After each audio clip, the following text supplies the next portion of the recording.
யானவரையுமே நாங்கள் வரவேற்கிறோம் அப்பா. புதிய நாளுக்காக உமக்கு நாங்கள் நன்றி செலுத்துகிறோம்.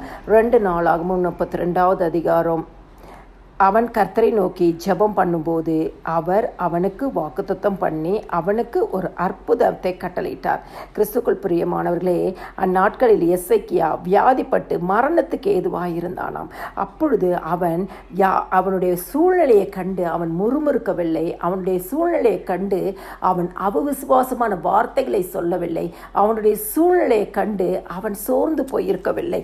ஆனால் மரணத்துக்கு ஏதுவான ஒரு வியாதி இருக்கும் பொழுது கூட எசேக்கியா கர்த்தரை நோக்கி பார்த்தானாம். இன்னைக்கு நீங்க எந்த சூழ்நிலையில கடந்து போகிறீர்களோ, ஆண்டவராகிய இயேசு கிறிஸ்து உள்ளந்திரங்களை இருதயங்களை அறிந்திருக்கிற தேவன், உங்கள் சூழ்நிலைகளை பார்க்கிற தேவன், நீங்கள் கடந்து போகிற பாதைகளை பார்க்கிற தேவன், உங்கள் கண்ணீரின் பாதைகளை பார்க்கிற தேவன், உங்கள் வியாகுலத்தின் பாதைகளை பார்க்கிற தேவன், உங்கள் மன சோர்வை பார்க்கிற தேவன், உங்க மன சஞ்சலத்தை பார்க்கிற தேவன். ஆண்டவரே, எனக்கு பலவீனமாக இருக்குன்னு சொன்னீங்களா, உங்க பலவீன பார்க்கிற சூழ்நிலையை பார்க்கிற தேவன் இந்த நாளிலும் உங்களுக்கு எந்த சூழ்நிலை கடந்து போறீங்களோ, நீங்க ஒன்னே ஒன்று செய்யுங்க.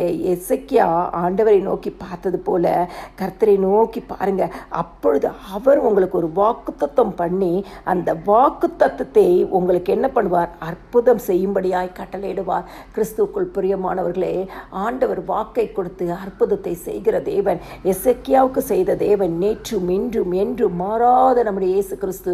எந்த சூழ்நிலை கடந்து போனாலும் சூழ்நிலையை பார்க்காதீர்கள், ஆனால் அந்த சூழ்நிலையை மாற்றக்கூடிய இயேசு கிறிஸ்துவை பார்க்கும் பொழுது இந்த நாளிலும் கர்த்தர் உங்களுக்கு வாக்கை கொடுப்பார். வாக்கின் வழியாக உங்களுக்கு அற்புதத்தை கட்டளையிடுவார்.